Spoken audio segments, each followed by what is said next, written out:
Are back. This is Kentucky Talks. Again, in the studio with me this week is Aaron Taylor, and which means we're going to be doing sports again. We like it so much, we're going to keep doing it. Hopefully, we're going to get this going on a regular basis and get ourselves, get a new segment just permanent, man. I'm hoping that's going to work out for us. We're going to touch on mostly sports in this episode, and but we'll hit a little bit of the news, especially that up out of Muldrow, and see what's going on there. So, again, Aaron, welcome to the show. What's up, brother? Glad to be here, man. Yeah, man. It's always fun I've had such a blast doing this with you. Me too. I hope we can, like I said, I hope it all works out. We can keep doing this, man, because I really, we both like sports. We're both Wildcats fans, but we're sports fans in general. Oh, That's cool. I mean, we'll even get into some curling when the Olympics get around. So, but anyway, so first up, man, once you touch us off here with what's going on. Yeah, man. I do want to touch on the baseball again to kick us off here. The boys, man, they're rolling and they're playing really good ball. Josiah Pierce, have you gotten to see any of this? No, man, I haven't gotten to the field this year. On base percentage is just money. He's reliable. He's a senior, 2-sport athlete. He's really kind of the leader of that team, especially offensively. But Meade County, number one in their district, still obviously, and they just continue to keep reeling out the wins. The girls also doing their thing over there and being successful. So at the end of the day, places like Meade County. I grew up in E-Town. I went to Central Hardin, and the Green Waves. It was kind of like they were tucked off onto their own little section. You know what I mean? Whereas Hardin County had so many different high schools and schools in general. We talked about that a little bit last week. It's, Kentucky, Meade County is, the entire county goes to one high school, which is good and bad. Right, it makes it kind of inflates itself a little bit to play up to against larger schools. At the same time, you also get quite a everybody goes to one school. You're not diluting the talent that is here. Right? Yeah, and again, when you look at the. I brought this up because Central Hardin tagged them Green Waves the other night, 7-1. But it's funny. It's funny that when you look at the football, especially, I mean, my gosh, but when even when I was a teenager looking at the Green Waves, how they operated, especially in football. I mean, Brandenburg seemed like a town that would shut everything down just to go to the field and watch Meade County play football. Do you understand what I'm saying? Oh, yeah. Whereas in E-Town, I called Hardin County Sports and LaRue County Sports. LaRue County still had they had that kind of feel as well. They were 3A, so it's a little harder to get jacked up for those big matchups when they're not really playing anybody. But Meade County being 6A, well, they're 6A, correct? Yeah, we're 6A. Yeah. And so they bring the town, the show to town, and that place is packed when especially a big boy comes through. Yeah. And and again, looking back on my childhood growing up, it was kind of hard, and even in my adulthood when I was calling games, the fan bases are so scattered because there's not a one dog in the fight.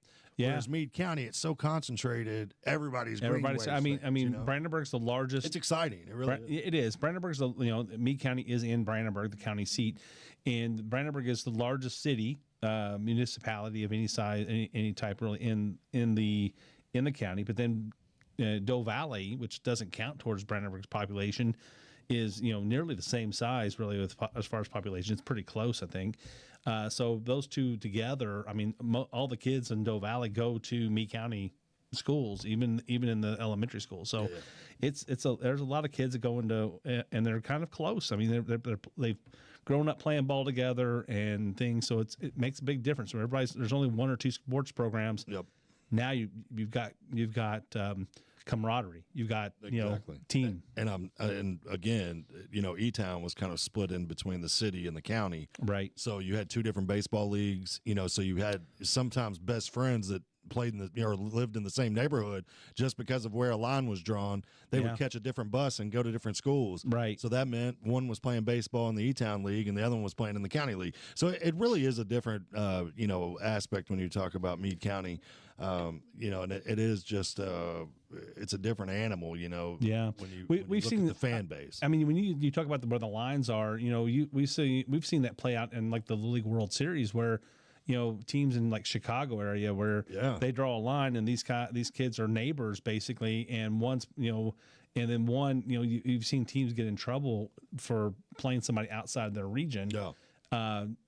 But sometimes it's just barely. It's like across the street. I mean, it's like the Hawks in District 5 and Mighty Ducks. You know what I mean? Yeah, It's like, that line is like, wait a minute, he ain't supposed to be playing for you. But it is a great fan base. It's a great town to live in, especially when you got one high school. Everybody's kind of camaraderie. And what I was everybody's camaraderie. And what I was gonna say is to kind of point to what you were saying. When you develop relationships from elementary school, playing in Babe Ruth and Little League, whatever. And then that transfers on to middle school and then high school. And you can look at it in baseball, basketball, football. A lot of these kids knew each other when they were toddlers. You know what I mean? Right. Went to the same school, rode the same bus, or saw each other in class. We didn't have play dates when we were kids, but That's right. now these kids have been playing together since they've been walking, or even before. And it's changed even sports at a larger scale, because we didn't have that growing up as much. Yeah. And I mean, especially I didn't. Like I said, I lived in a different, conglomerate of towns and stuff. But, AAU ball and things like that's more travel ball. This is like, if you don't want to come to Meade County, you mess with some of these teams they've got here, because they've just played together all their lives. Right. It's really fascinating. But this past Wednesday, Meade County took on Mel. Beat them 2-0. Josiah had a good game there. He only batted twice. He went 100% fielding percentage, no errors. I mean, this guy's just an all around baseball player.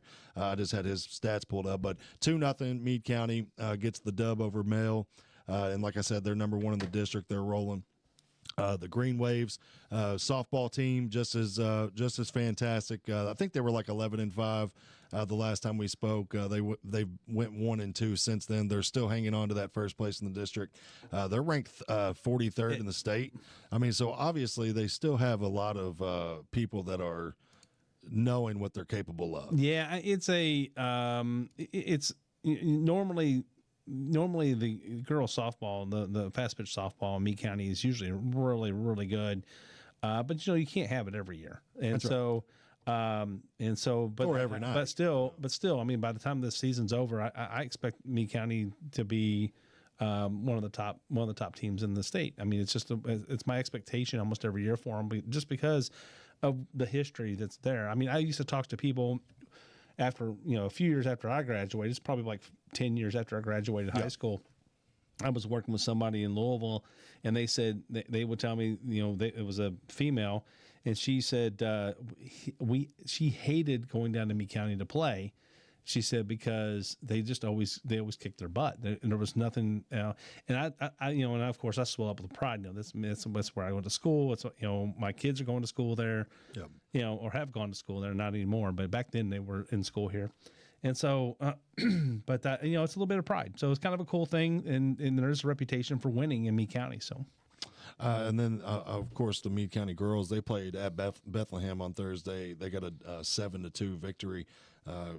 Very good win for them. And then of course they're going to be at home. This is upcoming Monday, so they've got the weekend off, and they'll be home Monday to Breckenridge County. And of course, anybody that's lived in Meade County knows that the Breck County rivalry is strong and alive. Yeah. So that'll be a big game for the girls.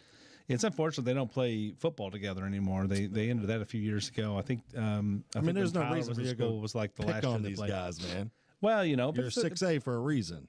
Well, but it was one of those things where it was but it was a rivalry. It was a but a rivalry. The thing is they hadn't won in so many years or whatever. Yeah. But they won like one of the last games that they played. So it was one of those things. So so they kind of went out with just as they're ending the rivalry, they kind of started holding up their end a little bit and won a game. So yeah. So what's up next, man? Let's see. We talked a little bit of baseball, high school softball. Well, I think the big news, of course, yesterday was the NFL draft that kicked off last night. Not a lot of big news to report. Not a lot of big trades other than Cleveland and Jacksonville swapping. But the big story to me was that Shador Sanders. Yeah, did not get picked in the first round. I mean, now this guy's coming fresh off a retired jersey. Yeah. And that was a story in itself. But he did fall, and I've kind of heard people talking. Archie Manning famously kind of stepped in and said, Eli's not going to play for the San Diego Chargers. Right, I remember that. Okay. Yep. So, of course, they draft Phillip Rivers, or the Chargers drafted Eli Manning number 1 overall. Then the Giants drafted Phillip Rivers 4th overall. Then they swapped quarterbacks, and then the rest is history. Eli went on to win 2 Super Bowls, and Phillip Rivers was a good quarterback as well, but never got the championships. But so they, Dion kind of, or it seemed like Dion was trying to kind of strong arm teams. Like, he's not going to play for you, especially with the coaching. Where Dion could come coach. Yeah, I had heard that there was possibility that, and I don't know if this is actual or not, but this was some of the rumors out there that that he actually was tanking some of his interviews on purpose because he didn't want to play for those teams. I think I had heard that. But what happens is school or teams, NFL teams especially, they talk to each other. Right. Sometimes they talk to each other to kind of try to pull one over on each other, but they also will share straight up information about somebody. And especially if somebody is wanting to, get somebody at a cheaper price, if you do something in an interview, it's all, they could go talk to anybody. Oh yeah. And say, hey, this guy's got this or that. Yeah. And next thing you know, you fall 3, 4, second, third, fourth round, and now you're at they get you at a discount. So, well, yeah, and famously, not saying that's what's happened, but I've heard there's a rumor out there along those lines. Excuse me. Dion. I don't know if you remember this or not. I heard this story a long time ago. I just thought then it was hilarious. But when Dion came out of Florida State, of course, he was a highly coveted draft pick. He had a meeting with the New York Giants. And they came in and basically gave Dion a fat playbook and was like, hey, we need you to go to the hotel room tonight, study up. We're going to test you tomorrow. And Dion literally asked them, what pick do you all have? And they said, we're picking 9th. Yeah. And he said, I'm not going to be here at 9th, and left the playbook on the table. Now, that brashness can work for you or against you. And with Dion being the vocal one, and Shador not performing, Colorado was terrible. And I mean, Travis Hunter's a Heisman, and it's hard to say he didn't have a great team when he has a Heisman. Trust me when I say I watched a lot of Colorado football. They did not have a good team. No offensive line. I think the running back situation, I just heard this last night. I mean, it was amazing what they did last year. Do you know that their leading rusher on the team only had like 300 and some yards? Yeah. I saw that's that. Insane. I saw that. I've followed. I'm like you. I've kind of followed it. Mostly because it's unbelievable the hype that they get out there, and it's just kind of just a little bit, it's just off the rocker a little bit on how much. I'm not saying that these kids aren't good, and or even willing, or worth the time to invest, but a lot of that was just hype. A lot of those wins, especially in year one, was hype. The NIL and the portal had just hit, and people were, and Dion was pretty good about going out and getting kids out of the portal and building a team. He had Travis Hunter was a 5-star that went to Jackson State. It was the first time ever that a 5-star went to a not an FBS school, whatever it's called. Yeah, it was actually it was a. Was it a? I can't think of what it's called. Historically black colleges. Yes. HBS. HBC something. Yeah. HBC, HBS. Yeah. First time ever. Yeah. That a 5-star went to that level.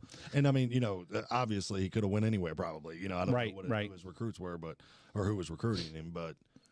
And it paid off. Hunter went. Where'd he go? He went. I had this in my note earlier, but I didn't put it on my computer here. But it's what did he go to last night? Which one? Who?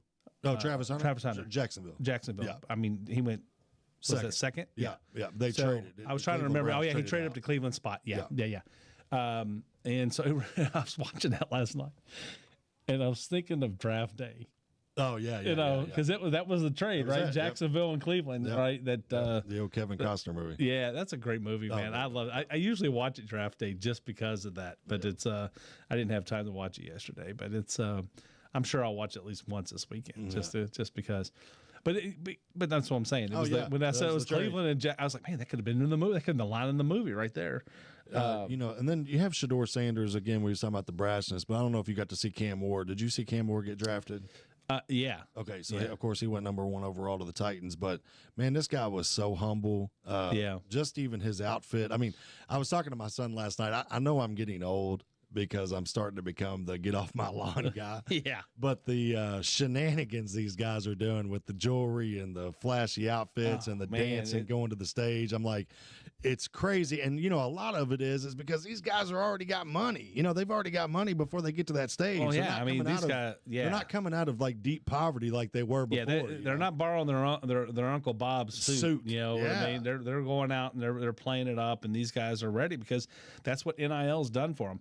I mean, I also saw, I don't know if it's in our notes for today or not in the rundown. I didn't catch it, but the NCAA is talking about just doing direct payments. Yeah, yep. I mean, which we know that's the next step. Yeah. Well, I mean, that's it. I mean, you know, again, there's a fine line already drawn that you've now, they're no longer amateurs. Yeah. You know, and then I think it also breeds contentment with a lot of the teammates because especially like to me, if I'm on a team and I see, you know, player A getting this amount of money, but player A doesn't show up to practice or player A doesn't pull his weight, you know, the way he should because he's a star or whatever. Man, that would really trickle down in the locker room because, I mean, you know how a football locker room is anyway. I mean, it's, you know, it's a family, it's a brotherhood, it's a, you know, and if somebody's, you know, getting paid and, you know, you are in your dorm room, making ramen noodles or whatever it is that Arian Foster was eating, you know, it could kind of breed contempt. I mean, the thing is like almost everybody on the team is getting paid something. I mean, look at it. I mean, have to be. They are. I think that's one reason that the NCAA is coming down with these roster limits because one, there's a I don't know is again it's another one that maybe we're talking about later, but these roster limits we talked about last week or week before. I looked into it a little bit more. Well, I'll save it for them, but there's you know it's the part of that reasoning is because NIL and stuff, but there's a lawsuit out there that the NCAA is settling. And they have to do something about limiting the roster spots, not scholarships, but roster spots. That's why it's 15 now. Yeah, and I was going to say they are. I think it's. Was it from 13 to 15? I think it was. There was 13 scholarships, but you didn't have a limit. A limit on players. On players, you could have walk-ons. Yeah, because remember 1996, Kentucky played in a junior varsity league, a JV league, in another like MEAC or something like that. Yeah, and that way, Cameron Mills and them, there were so many people stacked up on that team, they weren't going to get playing time to get better because there was so many people on that '96 squad. They were they're basically walk-ons but they're better than walk-ons, really. Yeah, yeah. And so they started a JV team. Kentucky went and played, I think, just that one season, maybe two. And Cameron Mills went and started on that. He was scoring 30-plus points over there in that league. Yeah. And then, of course, when he comes, they had to limit the number of games you could play, all that stuff. You could play some varsity, and it's kind of like high school. Yeah, yeah. And so, but that's what I mean is this, what's happened is kids are getting – you can still stack up all these teams, and these teams are not getting, these walk-ons are not, they're coming and stacking up on a team as walk-ons, and they're not really getting playing time. They're not getting they're not getting paid. They're not on scholarship. And so the NCAA, there was some, they went, this settlement, and I didn't get to read the whole thing, but the settlement's basically about, hey, set this limit before the judge will actually, allow it to go through. And so that's why it was set. So that's why it was set now. And my point is that you've got these guys coming up to the stage with gold grills and diamonds shining. Cam Ward, man, he was strictly business. Came up there very humble, was very choked up, was having a hard time speaking, and just very humbled. I mean, had a moment with his father, clutching him. It was great. It was great to see. It was great because it was almost like he started off the show and then it kind of went like the circus is in town. It did right after. There was very few humble moments like that last Pick night. 17 was Shamar Stewart to Cincinnati. Yeah. And he came out. I thought he took out Roger Goodell's ear. Oh, my goodness. He screamed in his ear and stuff. I'm like, dude, we know you we're all excited Yeah, for we're you. all excited for you, but he looked like you about to put him in a spinal buster, too. Because, I mean, I don't know what Roger Goodell was saying to him afterwards, like "settle down, son" or something. I don't know because but in my mind, I'm saying, dude, you just broke my back, and we'll be talking to you, next year when you get your paycheck. Yeah, he was probably saying this is going to be your first fine. Yeah, but anyway, so the Tennessee Titans took Cam Ward. I didn't know this, but Cam Ward has the most touchdown passes in college football history. That was slipped by me. I didn't know that he was that dope. I think I saw that during one of the games I was watching last year when he broke it, when he actually surpassed it or something. But it was like, I mean, he's putting it up. Yep. Abdul Carter, the Penn State edge rusher, went to the New York Giants. I'm bringing this up because I don't know if you saw it today, but Micah Parsons, he was on Micah Parsons' podcast, and of course Micah Parsons number 11, Abdul Carter was 11, and Micah Parsons was like, hey, this is going to be one of the best jersey swaps ever, because they're going to play against each other, being the New York Giants and the Cowboys. And he was like, you're going to be number 11. And he said, now I'm going to wear 56. So Lawrence Taylor's number is not retired, Shador Sanders. Lawrence Taylor, you know what I mean? Come on. But so he's going to don number 56. So I thought that was a pretty neat story. Yeah. Yeah. Ashton Jeanty went to the Las Vegas Raiders. Ashton Jeanty so close to breaking Barry Sanders' record, 5'8", 220 pounds. This dude is compared to LaDainian Tomlinson and Frank Gore. He did break one of his records, right? I think so, but he didn't get the overall rushing. Yeah. He was just close. I mean, just shy of it. But yeah, that was like a season or something. I think he did one season, and I think he got the largest in the season, but not the overall. I think Barry Sanders had both of those records. LaDainian Tomlinson, I heard last night, imagine LaDainian Tomlinson and Frank Gore having a baby. Their baby was Ashton Jeanty. So, again, injuries, everything. He's had a lot of carries. And he went where? Almost 800 carries to the Raiders. To the Raiders? Yeah, and the Raiders are kind of like the destiny for death. It's really hard to be successful. Ask Jerry Rice. I've never seen anybody. Yeah, I've never seen anybody. It's a strange thing because these are not. It's not like the talent. They don't get the talent. It's just like it's ownership. It's ownership. It's the system that they're in. I mean, we've seen it over the years. System and talent, when they come together, it's special. That's what you have with Andy Reid and Patrick Mahomes. And I'm sorry, last week I forgot his name again too. It's so strange. I need to take a brain. Be a Broncos fan. You'll not you'll forget never forget his him. Name. Yeah. It's tattooed on the back of your head, I think. Yeah. Bill Belichick and Tom Brady. Yeah. These people come together, these systems and these talent comes together, and it's special, becomes very special. And that's what everybody's trying to. I mean, Cincinnati's been trying that especially the last few years. Joe Burrows and the receiving squad, man. It's just that you don't get much better than that group. Yeah. But is the system there to take them?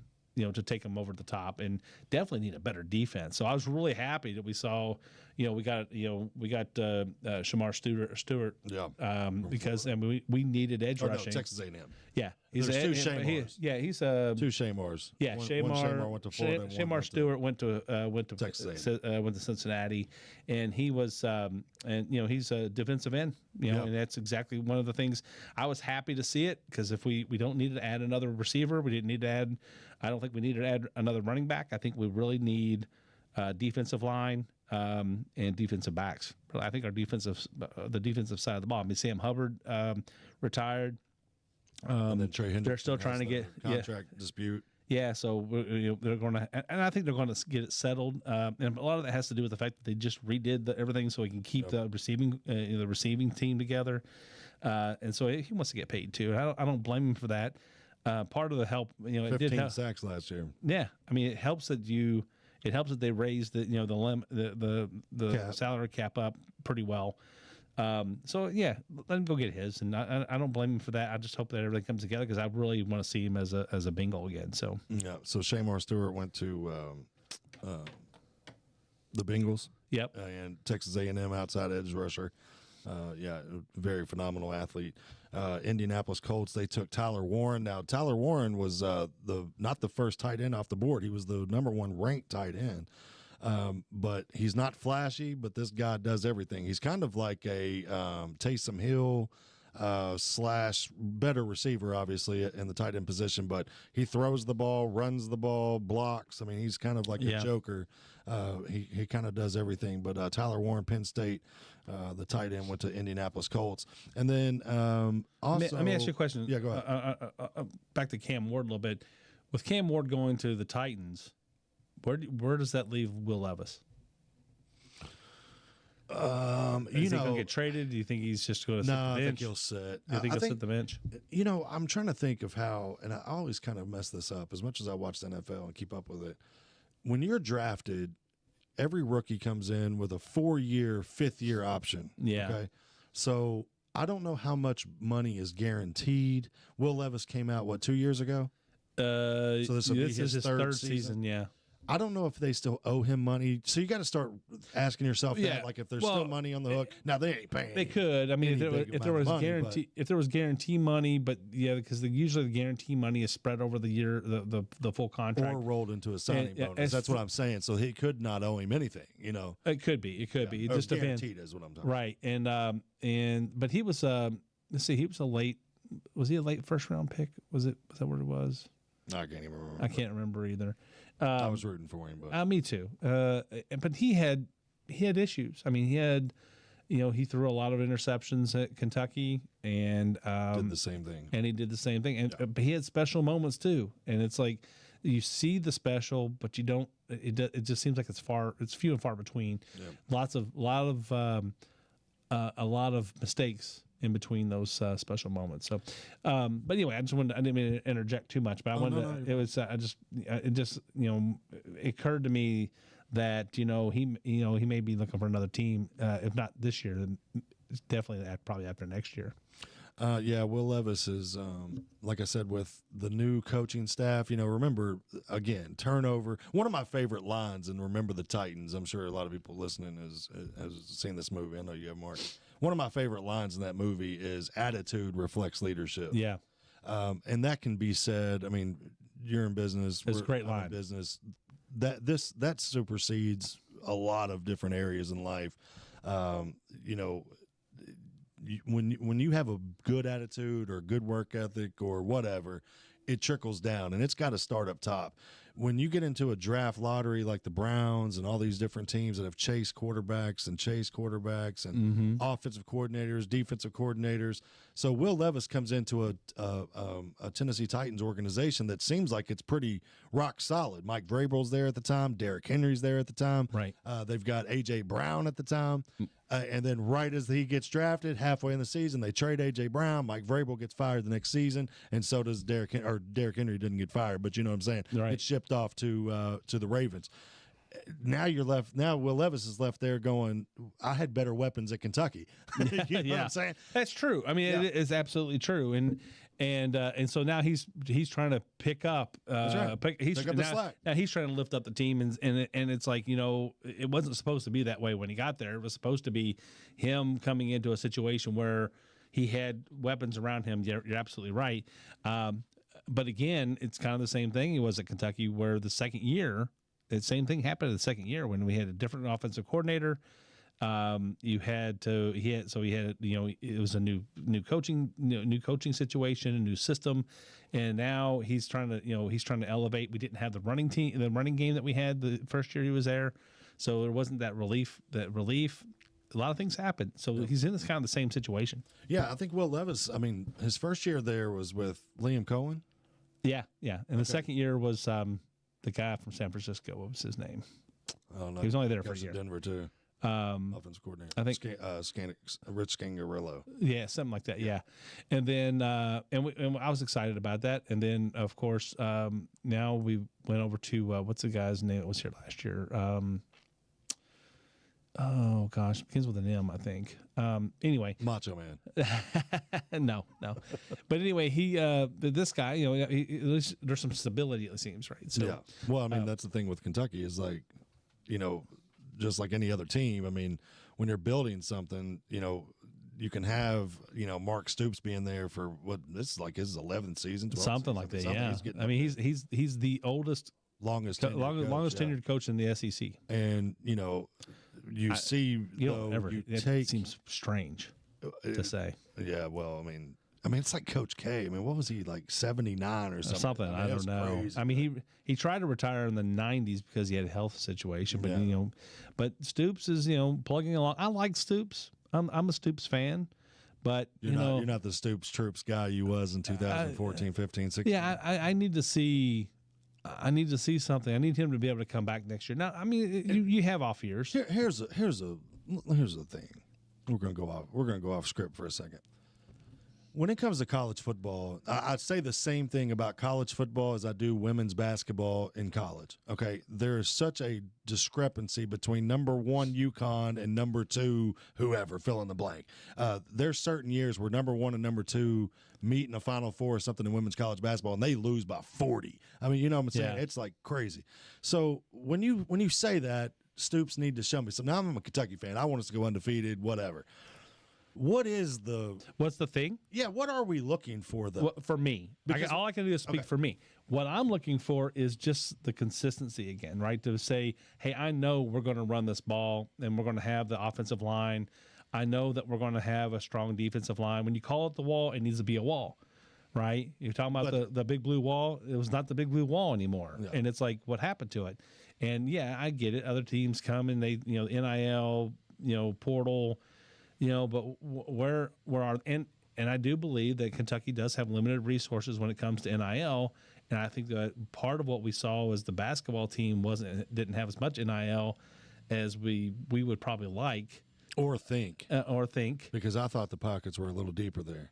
Well, they're over there, but when you're trying to pull money into the football team as well, and now you have 105 guys versus the 15 guys.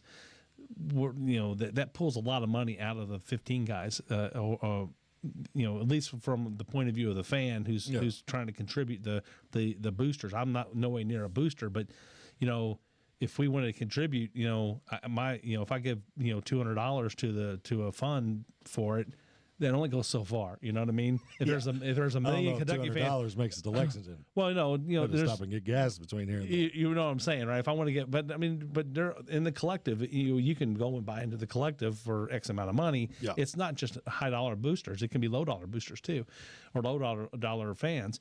And so, which I consider myself a low dollar fan. I am by no means a high dollar fan at all.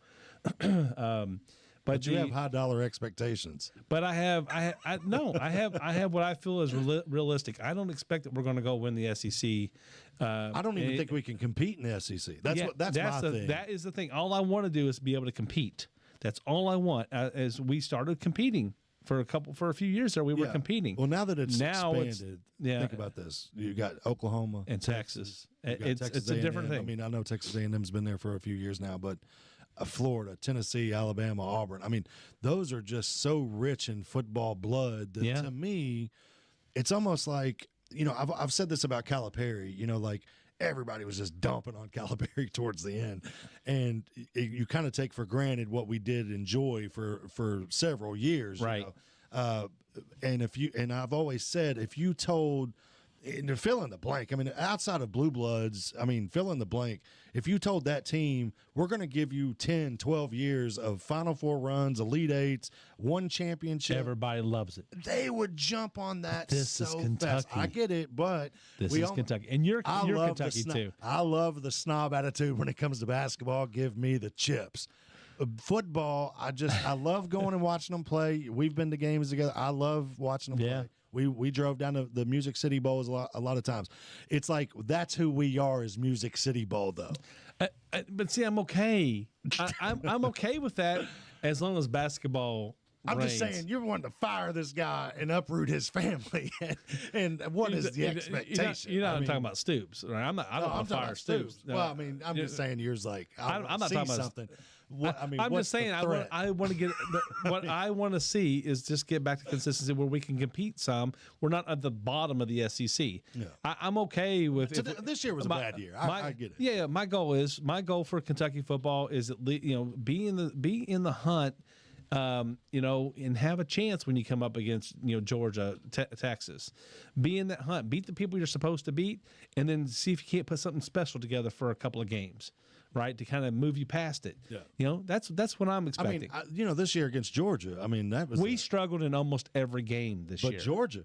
Think about Georgia. Well, no, we couldn't score against Georgia. I know, but remember, I mean, that was a close game for a lot of times. You know what I'm saying? 3 quarters. Yeah, I mean, yeah, I hate that we played 4. We've almost we could have and should have probably won that game. But to me, that's hey, we gave it the old college try.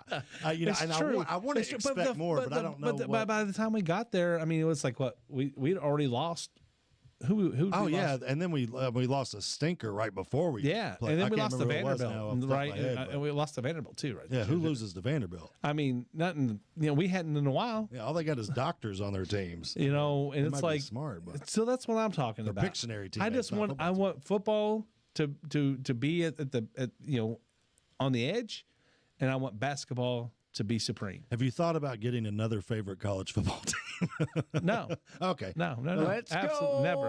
Mountaineer. No, just Yeah, there you go. The West Virginia guy. The West Virginia guy speaks. Well, hook 'em horns. Hey, the same way though. West Virginia competes in both sports usually. They pretty do. Good. Yeah, pretty yeah. well. Yeah. Kentucky's just in a bad way, and West Virginia, if they went to the SEC, here's what I got to say.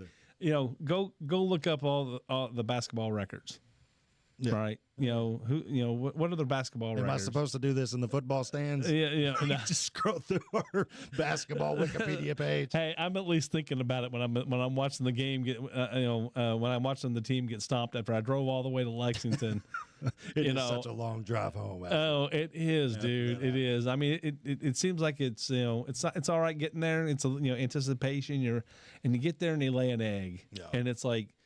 It wasn't like they laid an egg even against teams that they were supposed to, put down, they were letting them be in it until the third quarter and sometimes into the fourth quarter. Had to come back against at least one team last year. I mean, I know though. I'll close with this. Well, and I do want to hit one more Kentucky note. No, go ahead. Draft last night, but we got time. No. I mean, before I switch subjects here, I do want to say that like. When you look at a basketball schedule, my daughter goes to UK, so I'm always like, hey, if, when Kentucky plays Florida at home or, whatever, fill in the blank, SEC powerhouse, I want to go there and watch that game. If they're playing, whatever, it's like, do I want to go up there? And if I do go up there, I want to see them win by 100. Well, in football, it's the same way. Like, if they're playing some scrub, I expect them to score 50. They go up there and score 10. That's a long drive home. It is. Exactly. Congratulations to Maxwell Hairston last night. Kentucky corner went to the Buffalo Bills. Loved his draft conversation at the end with the reporter. He said, I came here to get Josh Allen the ball back. Yeah. Loved it. I love that guy. Yeah. He was great. So you want to take us out? Sure. Yeah. Take us out of here, man. Hey, thanks for tuning in to Kentucky Talk Sports. Again, I'm having a blast. Hope you are too. See you tomorrow. Right. Good night, everybody. Next week.